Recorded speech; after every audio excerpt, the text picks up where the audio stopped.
السلام عليكم ورحمة الله وبركاته. أهلا بيكم في لحظة جديدة من لحظة طمأنينة.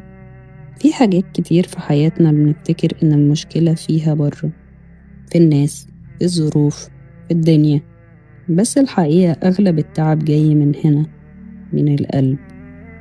ربنا ما بصش لأشكالنا ولا لإنجازاتنا ولا لشهاداتنا ولا لصورنا ولا لأموالنا. ربنا دايما بيبص على القلب. قال الرسول صلى الله عليه وسلم: إن الله لا ينظر إلى صوركم ولا إلى أموالكم، ولكن ينظر إلى قلوبكم وأعمالكم. يعني قبل ما ربنا يبص لشكلك أو كلامك أو حتى عملك الظاهر، بيبص لقلبك ونيتك، لأن القلب هو السلطان، هو القائد، هو اللي باقي الجوارح ماشية وراه.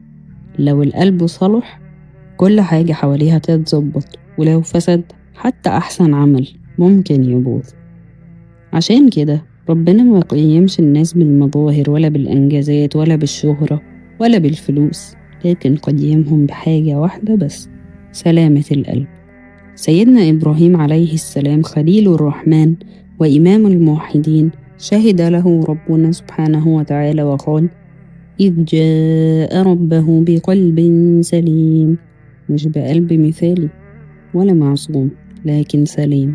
القلب السليم ده هو القلب اللي نضيف من جواه، حتى لو الدنيا حواليه متلخبطة.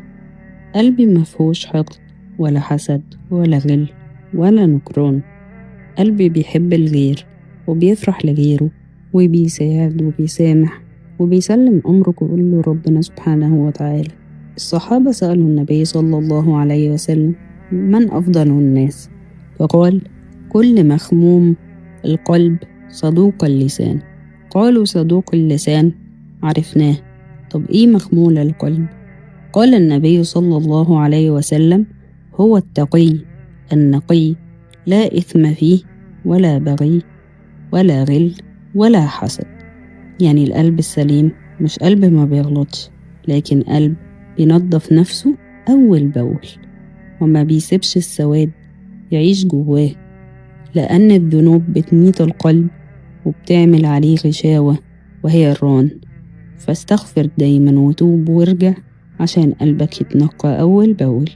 والنبي صلى الله عليه وسلم وضح خطورة القلب وقال: ألا إن في الجسد مضغة إذا صلحت صلح الجسد كله، وإذا فسدت فسد الجسد كله، ألا وهي القلب. يعني القلب هو سلطان الجوارح، والجوارح جنوده. الإخلاص مش كلمة، الإخلاص حالة قلب. مش هينفع نيتك تكون خالصة وقلبك مليان مقارنة أو غل أو أحكام على الناس. عشان كده النبي صلى الله عليه وسلم كان من أكثر دعائه: اللهم إني أسألك قلبا سليما. وقال كمان صلى الله عليه وسلم: لا يستقيم إيمان عبد حتى يستقيم قلبه.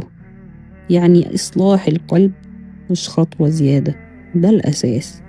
لو قلبك سليم حتى لو تعبت هترتاح، حتى لو اتأذيت هتعدي، حتى لو الدنيا قست مش هتتكسر قوي. فلو حاسس بتقل أو ضيق أو حزن مش مفهوم، اسأل نفسك السؤال الصح: قلبي محتاج يتنضف من إيه؟ من حقد، من مقارنة، من زعل قديم، من حكم على الناس؟ ابدأ بقلبك والباقي هيجي واحدة واحدة. لو الكلام ده لمس قلبك قول من جواك: يا رب ارزقني قلب سليم. يا رب اللهم طهر قلوبنا واصلح فساد قلوبنا، وارزقنا قلوب سليمة تقية نقية يا أرحم الراحمين. اللهم ارزقنا الإخلاص والقبول في القول والعمل والعبادة، واجعل جميع أقوالنا وأفعالنا خالصة لوجهك الكريم، وتقبلها منا برحمتك يا أرحم الراحمين. اللهم ائتي نفوسنا تقواها وزكها فأنت خير من زكاها، أنت وليها ومولاها. اللهم إنا نسألك حبك وحب من يحبك وحب عمل يقربنا إلى حبك. اللهم اجعلنا من المقبولين عندك يا أرحم الراحمين. اللهم تفضل علينا بإحسانك وكرمك وجودك، وامنن علينا ومتعنا بالنظر إلى وجهك الكريم في غير ضراء مضرة ولا فتنة مضلة برحمتك يا أرحم الراحمين. وصلى اللهم وبارك على سيدنا محمد وعلى آله وأصحابه أجمعين وعلى من تبعهم بإحسان إلى يوم الدين. ابعت الحلقة دي لأي حد بتحبه، يمكن تكون سبب في هداية قلبه، وإن ربنا يكرمه ويرزقه بقلب سليم. ربنا يرزقنا جميعا بقلوب سليمة. واكتب في الكومنت اللهم ارزقنا بقلب سليم، واشترك في القناة وفعل الجرس عشان يوصلك كل لحظة من لحظة طمأنينة. وشكرا ليك، وصلي على اللي هيشفع لك. السلام عليكم ورحمة الله وبركاته.